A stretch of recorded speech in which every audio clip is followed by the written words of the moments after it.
देख रहे हैं BBC सिटी न्यूज।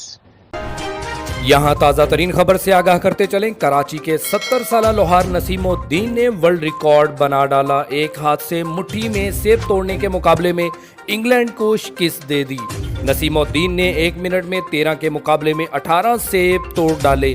70 साल की उम्र में गिनीज बुक वर्ल्ड रिकॉर्ड बनाने वाले नसीमुद्दीन कौमी तारीख के सबसे बूढ़े वर्ल्ड रिकॉर्ड होल्डर बन गए।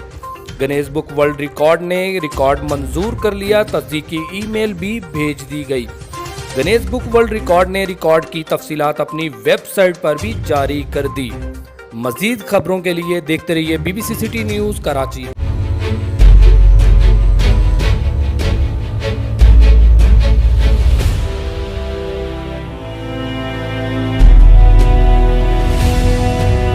आप देख रहे हैं BBC सिटी न्यूज।